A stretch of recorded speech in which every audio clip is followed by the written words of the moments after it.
We have team coverage starting with Mackenzie Frost, who talked with the governor. Since the National Guard stepped foot in the nation's capital, Maryland's leaders have pushed back on the possibility of the same thing happening here. For the first time. All right, so Governor, let's start with. We questioned Governor Wes Moore in person about the contentious back and forth arguments with President Donald Trump that have sparked national headlines. We just heard recently from the mayor of D.C., Muriel Bowser, talked about how she said she greatly appreciates the surge of officers. And the statistics show that in D.C., they have seen a 45% reduction in violent crime, and the carjackings are down 87%.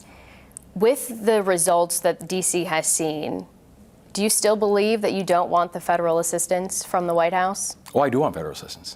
I absolutely want federal assistance. In the form of the National Guard? No, because the National Guard is not an effective form of federal assistance. You know, a federal surge of assistance can mean things like supports for local law enforcement, because I do believe that you need more local law enforcement on the ground. We know the BPD, the Baltimore Police Department, is understaffed, severely understaffed. The same thing is true in Washington, D.C. We hear Muriel Bowser talk about that as well. She also said that having the impact of the federal surge has helped with the presence of law enforcement and helped with people in the community feel safe.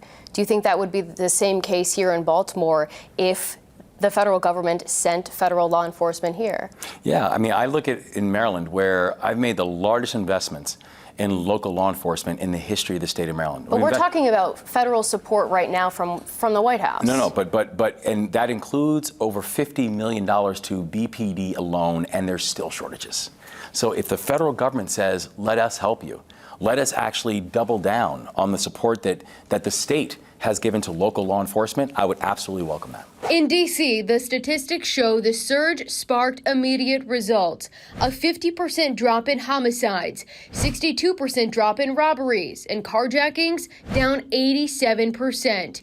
In the same time frame in Baltimore, there have been more than 2,500 total crimes reported, and 9 times the violent crimes as D.C.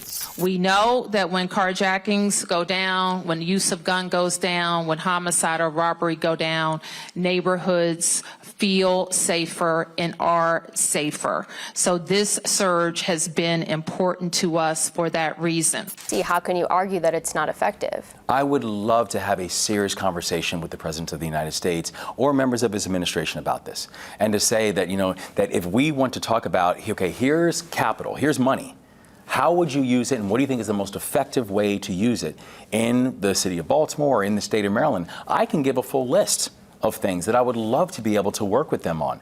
But that's not what we're hearing from the White House right now. While the data shows a decline in crime in D.C., the debate continues to unfold on the national stage between the governor and the president. I'm not interested in having a back and forth with the president. This is not personal between me and the president. You called him President Bone Spurs. No, what this is I'm going to fight for my people.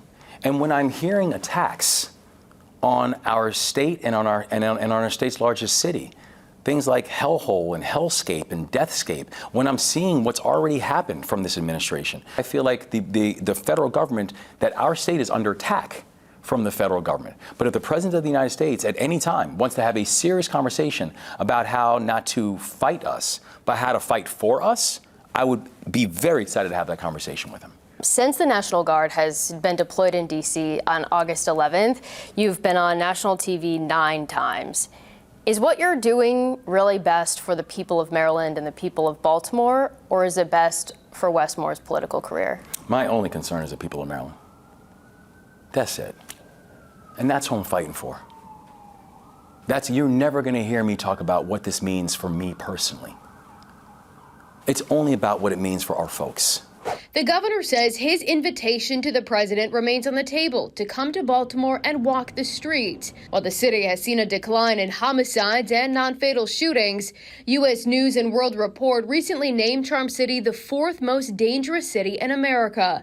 And President Trump says, I want to walk with you too someday, but first you got to clean up your crime. So that presidential visit may have to wait a while as the debate continues to unfold about the best use of federal resources to drive down crime in cities across the country.